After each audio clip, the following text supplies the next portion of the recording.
Welcome to Bushido Mindset Podcast. My name is Angel Gonzalez, your host. Here today, we're very excited. We had a wonderful guest in our podcast. His name is Devon Graham, aka the Black Aire Bender.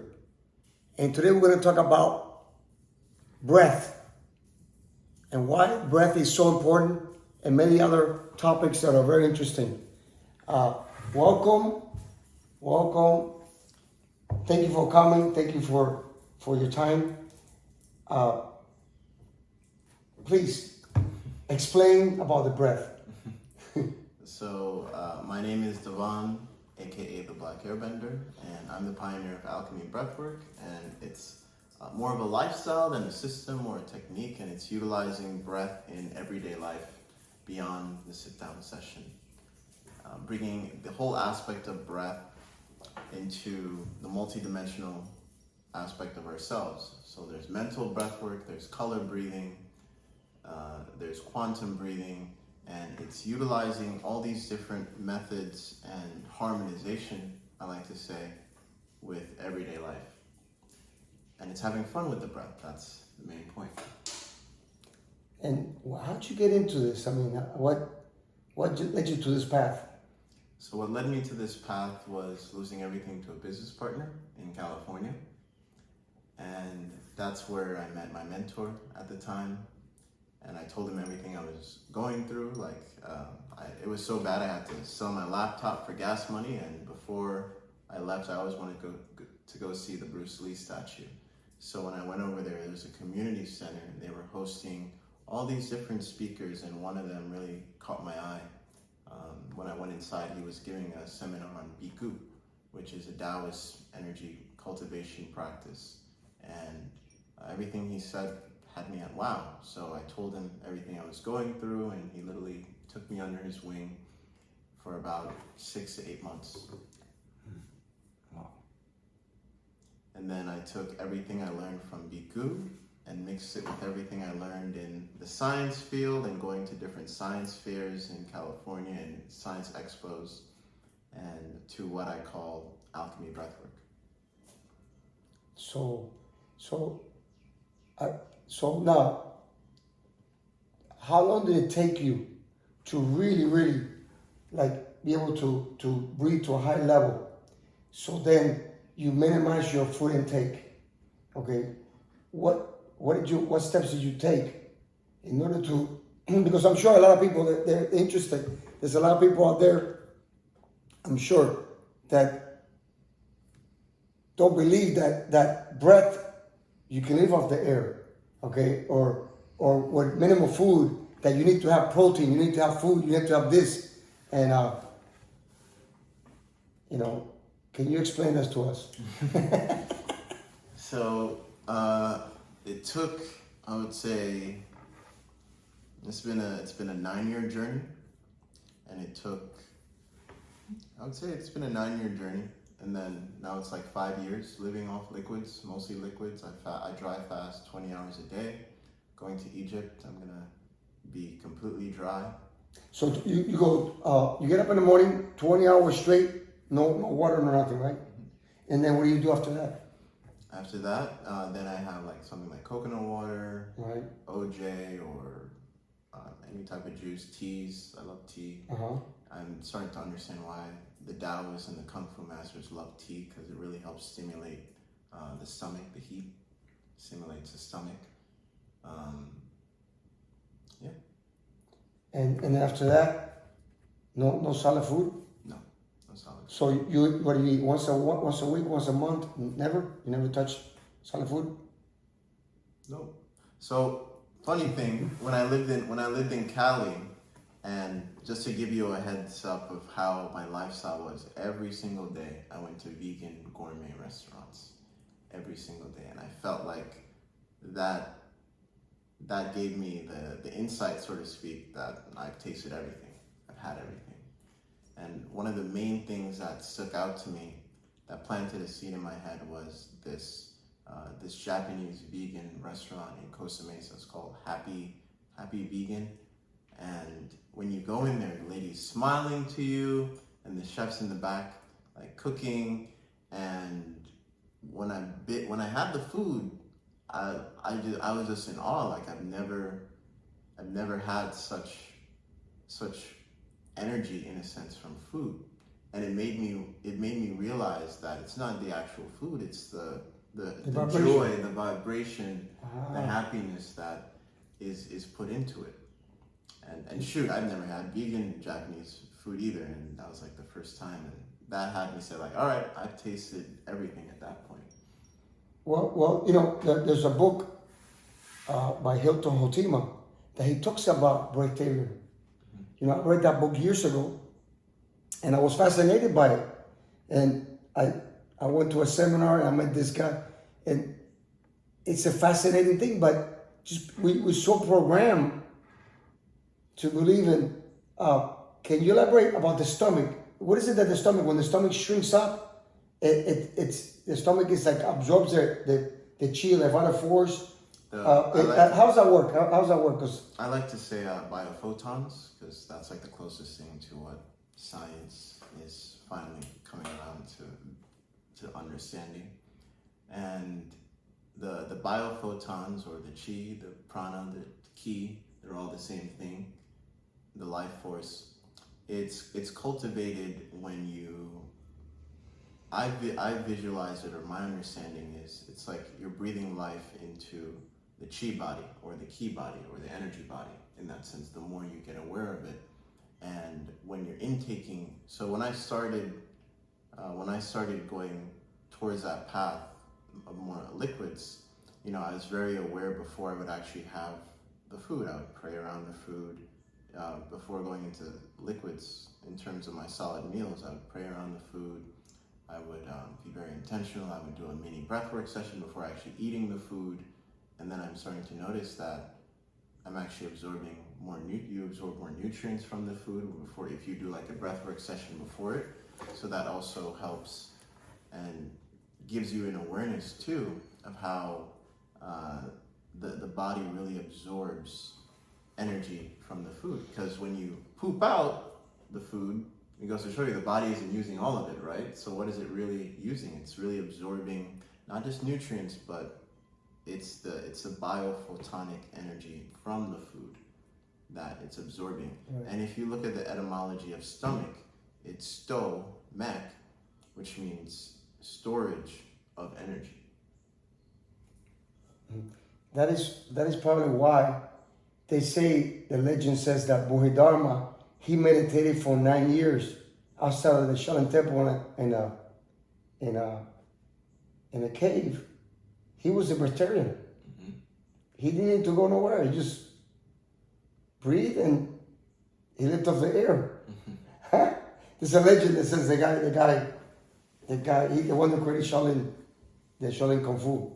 He was a great yogi, and he meditated for 9 years in the cave. That's why he probably didn't eat. He just got the energy from the air. And since he's in the cave, he was literally recycling. That's what I learned from.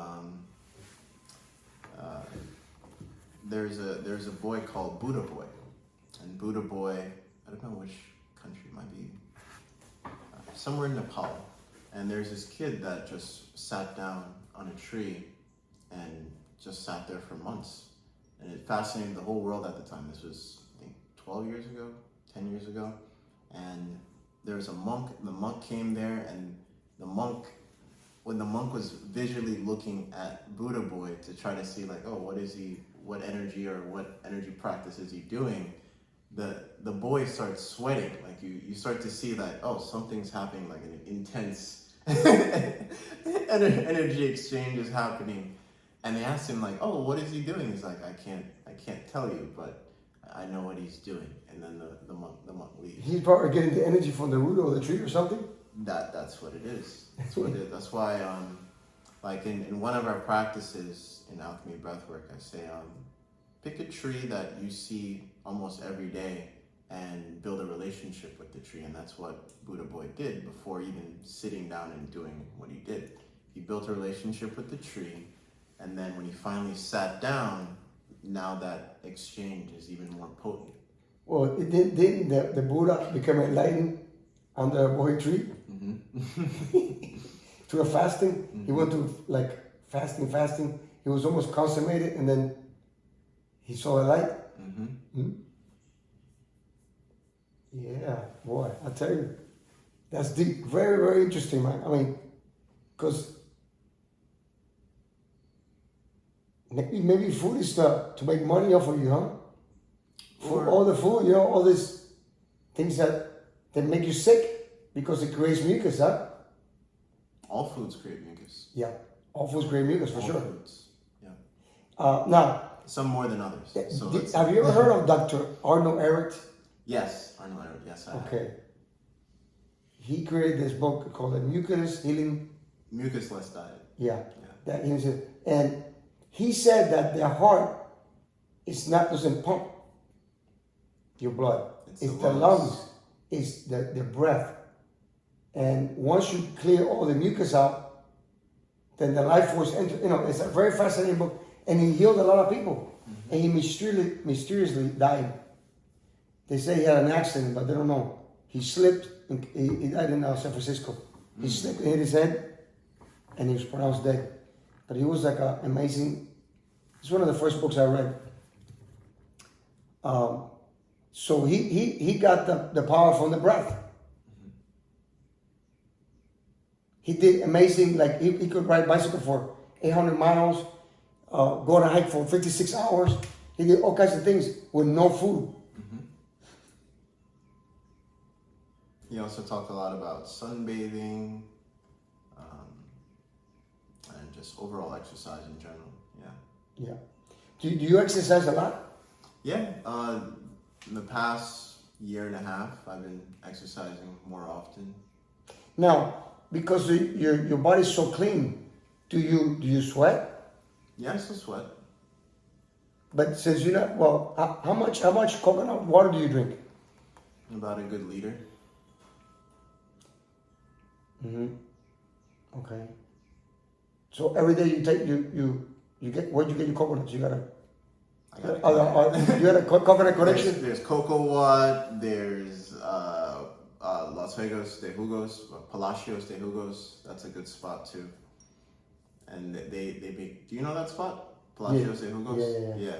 They make fresh coconuts. I used to go there and buy. There was a phase in my life that I was just drinking coconut water, and I was drinking like a gallon of coconut water a day. And I would go to the Palacio. The guy already knew me. He go, okay, I got your juice already ready. And I would get gallons of coconut water, and I would just drink it, boom, boom, boom, boom. And then when one of my martial arts teachers, he had shingles, he got sick. He came to Miami, and I started giving him coconut water and put him in the sauna. He would sweat, coconut water sweat. And he started, I feel better. It was like, but coconut water, they say, is what? Is the earth's, breast? Oh, the breast milk? The breast milk of the earth, right? Yeah, it's funny you made that connection, because I made because that the coconuts, the coconuts. Oh, true. Yeah, and it's the closest fruit to the sun. Right, because it's the highest. Very powerful. Now, what about orange? Because I love oranges. When I read Hilton Hotima, he talked about this guy that he cured people just oranges. He said that the oranges, because they're also on that tree, and they get a lot of sunlight, they call it the golden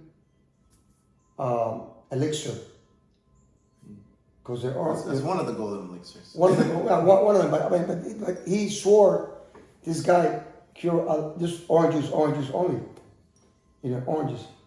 So, but the coconut is more powerful because it's higher, right?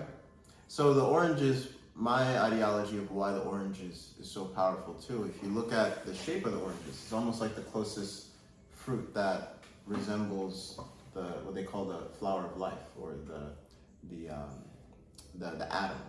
Literally how the atom is shaped, like the orange itself is like the closest resemblance of that sacred geometry.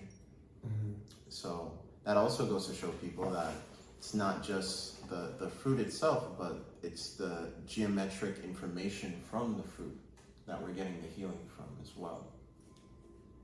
So the real food is really frequency. Yep. He's got something. He knows what's up. You connected big time. And so your teacher, was he Chinese or They're Chinese. He was a Chinese guy? From the Wudang Mountain, yes. Really? Mm-hmm. Well, also he does kung fu also in Wudang? Yeah, he does kung fu in the Wudang. He was also in the same. He did the same thing as you, the breatharian and the. I've seen this man go from white hair to black hair in a couple months, so that always left the imprint. No, but I believe that. They say. I mean, many books that after once you cleanse and you do certain thing, your white hair will turn to black, and your teeth will grow if you got so you can regenerate your whole body. Mm-hmm. So when you say Chinese, what happened to this Chinese knowledge? Why it just disappeared, or some people still got it? People are just learning about bone breathing, so I feel like it's interesting. It's just like with when China is doing now, when they're invading certain villages right now, and the monks have to come out of hiding because they have no choice. They lived in peace for so long, but then you have certain Chinese government coming in. So what they tell the students, like, hey, go out there, spread the knowledge, just go. And now some of this knowledge is finally integrating over here. Would you say that's why they want to take over Taiwan? Because I think Taiwan has got a lot of like sacred books. Yep. When after the war, they put it in big vaults and big like chambers in the mountains. Okay, they open and they put all this information, all this stuff. Chiang Kai-shek wanted to save the history, everything, and that's why they want to take over. And that goes to show you, like, why or what type of consciousness? Why would they want to do that? Why feed into the energy of degrading? Like I'll never understand that. I don't get it.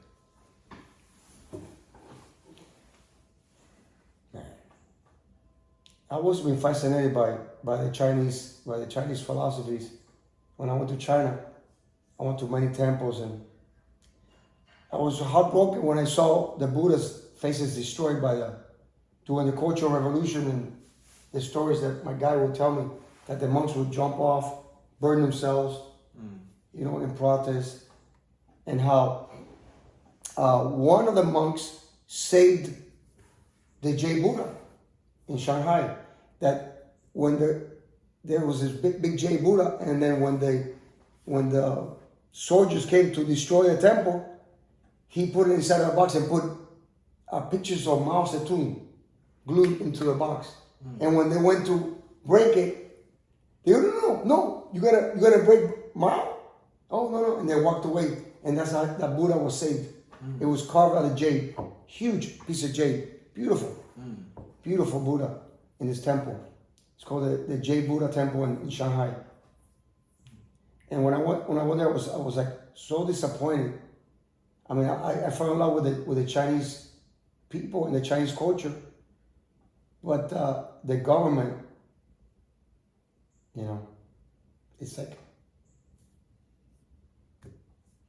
Out of all the countries I've seen, one of the main countries that always stands out to me is Japan, because somehow the Zen Buddhists ingrained that ideology and that awareness, the awareness into the government. Somehow it got into the government and then got into the people, where you can leave your bike there for a week and you come back, your bike is still there, untouched, unlocked.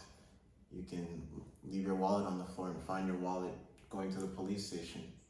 And that consciousness somehow is so ingrained into the Japanese.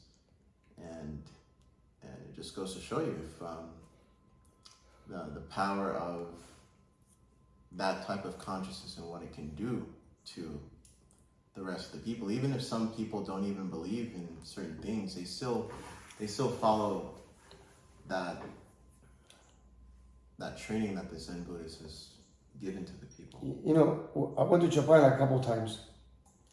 This is like the feeling I got. I went to my friend was a famous jiu-jitsu guy, and he went to fight jiu-jitsu with a Japanese champion at the time.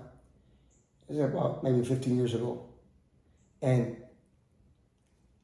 you know, I noticed things. You know, like for example, in Japan, they don't touch each other.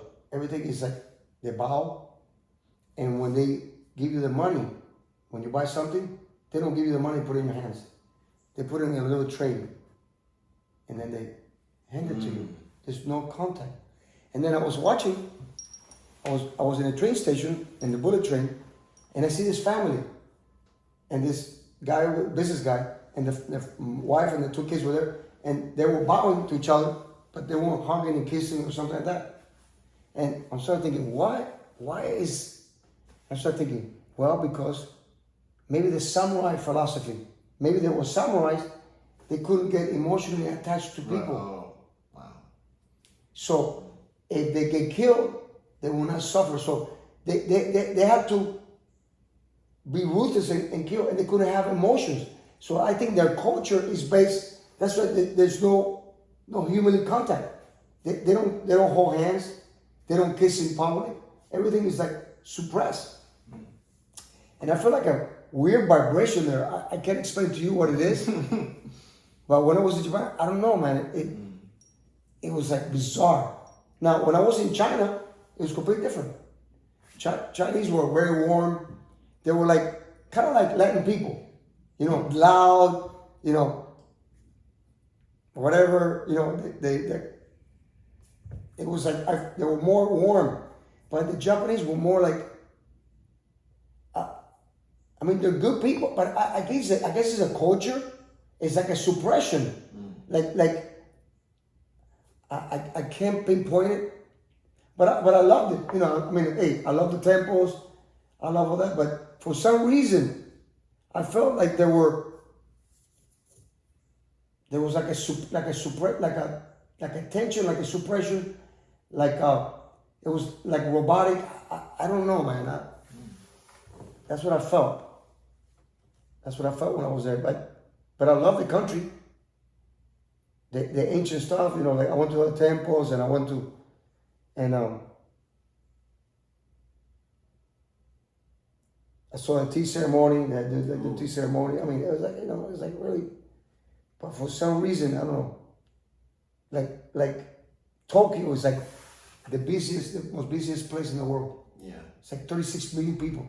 And it was like people, it was like robotic. It was like, woo, woo. I felt like, I don't know. What do you say about that, huh? Was it like New York? No. It wasn't like New York. How do they differ? I can't explain to you. You got to be there. It's like, it was like a weird sensation, man. It was, I don't know. Maybe when they blew up the war, it just, I don't know. I can't explain to you what it was. But after a while, I want to go back home, you know? You know, I mean, maybe like the hotel, the confinement. You have to, you know, the hotels were like tiny, everything tight, everything. And like the young people, they rebel. They wear all kind of like crazy color hair. Yeah. Oh, they're like rebelling against that confinement of society. It's like you can't express, like, I think maybe the sexual suppression, I don't know. Like, they don't touch each other. And that's why they like dancing a lot. They love dancing. You know, like salsa, you know, like the Cubans, yeah. They love, and martial arts, they also love martial arts. Sure. There's contact in martial arts. Jiu-jitsu, karate. There's a human contact. Anything that's human contact, they love. Because everything is like so. They give you the card, they just go. Everything is like so formal. It's like I mean, they're very polite. They don't speak loud. You know, I'm Cuban, so when I was there, you heard in my ears. in the plane going to Japan, you can hear a pin drop. Nobody talks. When they talk to you, you go, excuse me, that's how they do it. They're very polite, very quiet. Which to me, you know, I'm Cuban, so I'm used to loud people screaming. It was an interesting experience. Still on my list of places to go. It's still on my list of places to go. Japan. I know it's always, for me, at least they're always forward thinking. Like now they're building houses where they use the magnetic force. So if a tsunami comes, they can raise the level of the house, and it's based off the foundations off the magnets. And growing up, like even seeing the speed train. Did you experience the bullet train? Oh yeah. How was that experience? Well, let me tell you something. It was like 150 miles an hour going through, and when I was going to Kyoto, you could see Mount Fuji from the train. That's beautiful. No, Japan is a beautiful. It is a beautiful country. It's fascinating, but it's just the culture. They're so different from here that it just, you know, you're not used to their ways. You know, it like you gotta be there. You gotta experience that. I don't know. That was just me. Maybe I'm different or something. I don't know. Maybe I felt something different. But it was like, I can't explain it. But China was cool. China was, oh man, I have so much fun in China. They were a lot of fun. So China is very beautiful too, very beautiful. But every country has a beauty, you know. I mean, the whole world is a beautiful place, right? So people are people everywhere you go. Yep. And when you show love, when you have a good, they just embrace you. You know, like people say, oh, you go to Paris and France, the people are very rude. When I went there, I didn't feel that. I felt it was awesome. People were super nice. You know, it's a perception that people have about places and people. But when you're your true self, you connect, you know? Yeah, I was on the phone with my parents and I just went to the DR. And they said, "Oh, it's racist over there." I'm like, "What are you talking about? I had fun, even outside the tourist area." What's that? Where'd you go? The DR, Dominican Republic. Oh yeah. Yeah, I had fun. A lot of fun on. And they say it was racist. Yeah, my parents were like, "They're racist towards dark-skinned people." I'm like, no. When I went over there, it's like there's a whole bunch of people that look like me. I didn't feel that at all. Haiti, you know, some of the nicest people. I mean, I've taught martial arts for like almost 45 years. And so I had all kinds of people come to me, you know, African, Haitian, you name it, Islamic, all over the people from all over the world I've taught. And they're people, you know. And the African people, they're cool, man. They love me, you know, and I love them. It doesn't matter where you go. It could be China, I mean, you name it. People are people. We're from one source. You know, it's just in the mind they divide us. You know, all this philosophy of division. But we all come from the same thing. If I get sick, you can give me your blood, right? If I had an accident and I need blood, your blood can save me. Doesn't matter whether you're black, white, whatever. Yep, blood is blood. Blood is blood. So. It always goes back to the breath too. Like the breath, your exhale travels all around the world in 3 to 5 days. So it's touched, seen, been part of another baby's life, and came right back to you. So tell the people more about your findings, because they're so wonderful. Okay, you were blessed to meet this guy and get this vibration. So. How is it that you're helping people now? What are your findings of people now, and how are you helping them? So I meet them wherever they're at, whether that be their job, that's also literally their daily life. When I have like a session with someone, I ask them, "Hey, what's your routine like? What's every day look like to you? And we go based off that, and we make practical injections of mindful breathing into either the workspace or with certain partners. I'll tell you a quick story. I had this one guy who's technically separated from his ex-wife, and they share a child. Okay. So he has to somewhat deal with her, and she loves to trigger him on purpose to the point where the cops would come and stuff like that. And we worked on something simple as like color breathing. So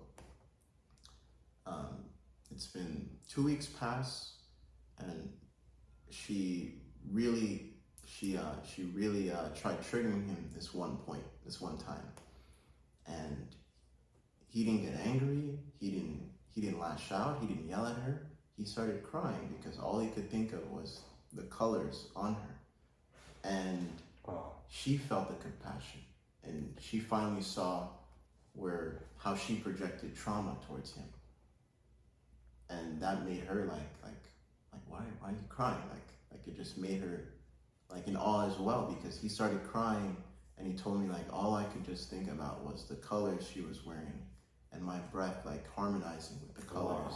Wow, that's deep. But you know something? You're doing a great service to humanity. What you're doing is because people are in such a drama. They're suffering for no reason. They're creating all this. Is it the ego? What's up with that? What's create all this? I see it too. In my school with the parents, they hate each other and they fight and you know who suffers is the kids. The kids are the ones that get traumatized. What's this unconsciousness? What's going on? Why do humans are this way? What created this disharmony? That's my question. Especially when you look at ancient technology. Well, maybe you have an answer. Maybe I don't know. Maybe the breathing can. Hello. So I feel like it's also the breath patterns we attach ourselves to, for sure. That's definitely. Well, then you got the answer right there. Yeah. Any addiction, even the addiction to just being angry, because people are addicted to being angry, and they love, whether they admit it or not, some people just love that cortisol, and they get addicted to the numbness, in a sense. You think? Yeah, they do. No matter if it's smoking or type of food, it's mainly the breathing pattern. I've worked with people who said, "Hey, I can't quit smoking." I'm like, and they do breath work too. They said, "I do breath work and I can't quit smoking. So what's happening here?" So I'm like, well, most of the type of breath work that you just told me you did, you're mostly using your mouth anyway. So what goes in and out the mouth? You're smoking and you're eating. So why don't we focus more on this and break the chain here and focus more on the breathing pattern here, and then that'll help you detach, in a sense, to the breathing patterns down here. Wow. Now, I have a sense that, like, you like martial arts, right? Yeah. What? So, did you study Kung Fu? I mean, what did you do? No. I didn't start anything yet, really. I've been looking into, what's the one with Ip Man? Oh, the Wing Chun? Wing Chun, yeah. You like that? Yes, I love the Wing Chun. The Wing Chun. But what always left an imprint on my mind with the Wing Chun is the mental part of the Wing Chun. See, even Bruce Lee, even Ip Man said that it wasn't Bruce Lee that was like the one that he handed it down to. It was another student, because this one student understand it was more than the physical aspect. It was more of like the mental ripples into the Wing Chun, and harmonizing with that. Well, you know, Bruce Lee, my teacher was very good friends with Bruce Lee. Very, very, they were like close. And Bruce Lee started with the Wing Chun, but eventually he veered off. Okay, he used some of the elements of Wing Chun, and then he started he was a big fan of Muhammad Ali. He loved Muhammad Ali. So he loved boxing, Western boxing. And then he combined jiu-jitsu and then judo and then Muay Thai. He's like started mixing up. It's called mixed martial art. But before that, mixed martial art goes back from the Shaolin Temple. Mixed martial art has always been around, but it got separated as the years went by. They have people's styles. Well, some person concentrated on kicking. That's Taekwondo. The other one, boxing, wrestling, judo. So it got fragmented, and now it's going back. But Bruce Lee, he studied philosophy. He was a philosophy major at the university. So he loved Chinese philosophy, and he incorporated, into the Kung Fu. Well, the Kung Fu already had that mentality, but he brought it to light, with his movies and stuff like that. And people fell in love with the concepts of Lao Tzu. A lot of the philosophies from Lao Tzu, from the Tao Te Chin.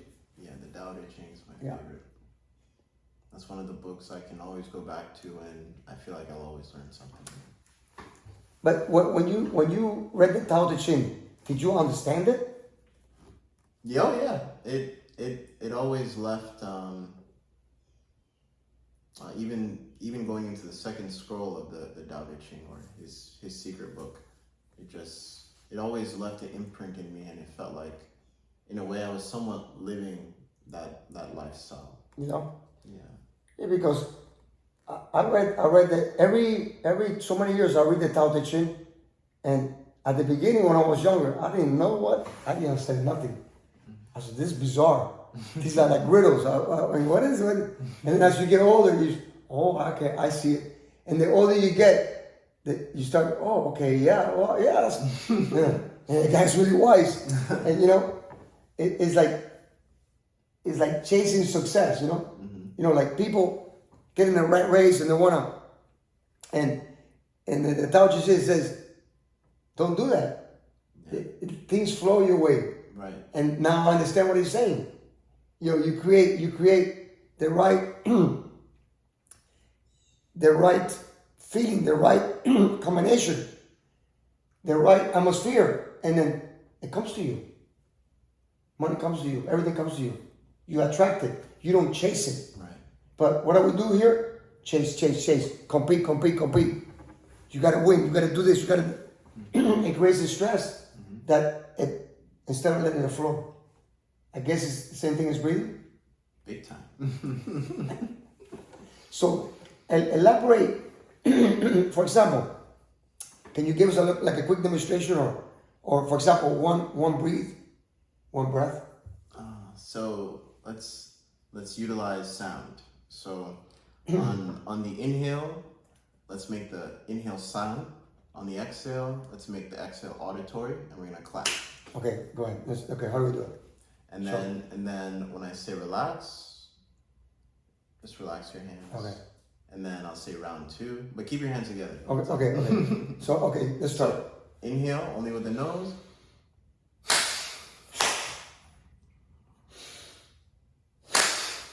Now, do you exhale through your mouth?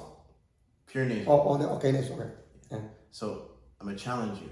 Make the inhale silent. Okay. Silent inhales, auditory exhales. So.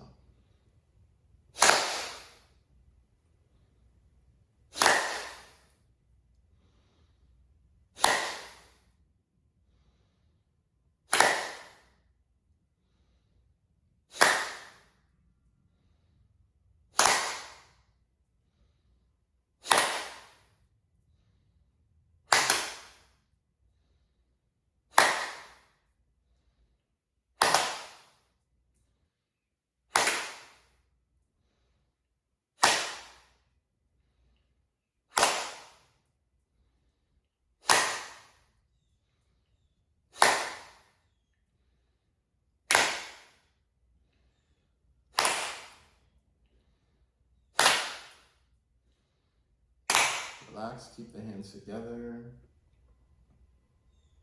And slowly put them down and keep the hands together. breathe silently where you can't hear the breath at all. Deeper and deeper exhales. And as you connect with your breath, what are you breathing life into? What are you accepting more of with every breath? Say that in your mind's eye.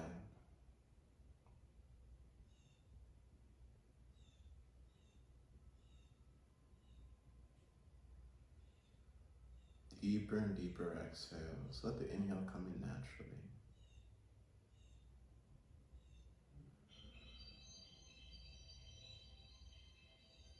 Next round, hands up, getting ready for the inhale in 3, 2, 1, let's go.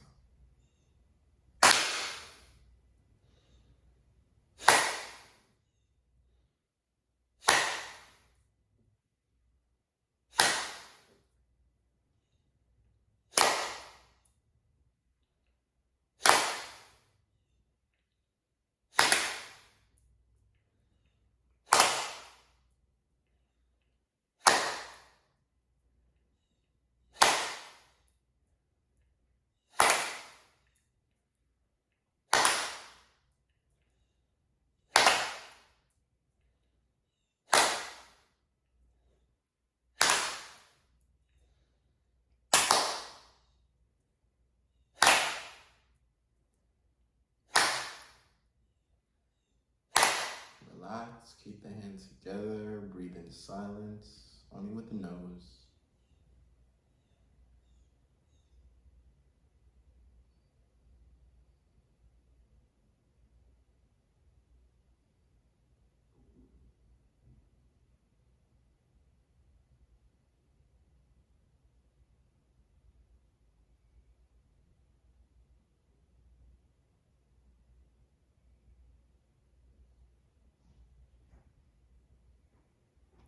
Swallow, swallow your saliva.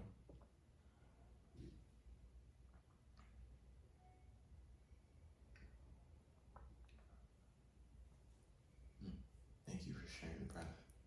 Well, let me tell you something. I felt when you clap, I feel like the power. It's boom. It's different. I've never done it with a clap. You know something? You feel like boom. It's like I guess the hitting it activates. Or explain what is it that I felt? So there's a whole bunch of different factors. There's the factor of the auditory aspect with the clapping, and the clapping extends the sound of your exhale, like that frequency emanates even wider. Yeah. I want to become your student. I want to learn. Listen, you need to get a hold of the Black Aire Bender and learn this, because I just experienced a little bit here. And dude, I felt the power. I felt like, it's like, I felt the chi, like I could smash something. Boom! It's like, oh, you know? Exactly. I want to sign up for some sessions. I want you to be my guru in this thing, because you know what? You have to learn. Listen, don't think that you know everything in life. You know, don't think you're a master. Don't think this. Don't think that. Because, you know, I'm 65 years old and I just learned something new, something wonderful. So tell me about your sessions. Tell me how people can get involved with this. Yeah, so I do one-on-one sessions. I do in-person sessions. I have a Breath Family members group that we do Breath Dojo classes. In Breath Dojo, we start 3 a.m. Eastern time, and then every 3 hours, it's a Breath Dojo. I do personal Breath Dojo classes. You know, and what do you do? Outside, inside? What do you do this? Online or in person? No, you know, say you got a group of 30 people. 30 people? Yeah. Oh wow, yeah, I do host events here and there. You're welcome to use my dojo, my school, for events if you need like a space. Okay, because I have a wonderful space you can use. Oh, we're gonna do. Hey, listen to me. I'm gonna be learning from him too, by the way. I'm gonna give him his first lesson. Maybe today. I want to introduce you to jiu-jitsu, to Maybe my son could give you like a little class. Oh snap! He's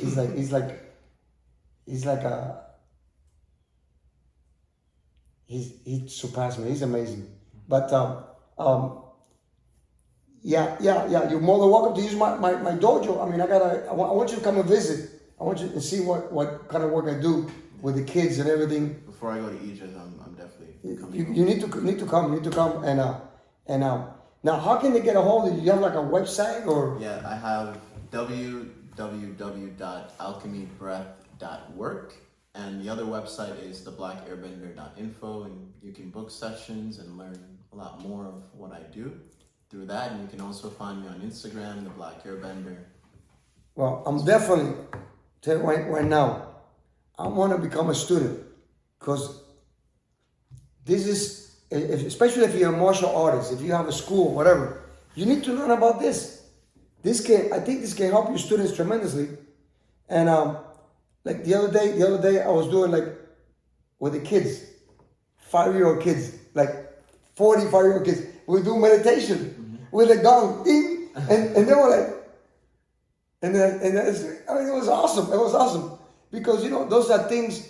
These are practices that are ancient that really connect you to your spiritual essence, and people don't do it no more. They don't teach that in school. I mean, and if you bring it back, and people need it nowadays.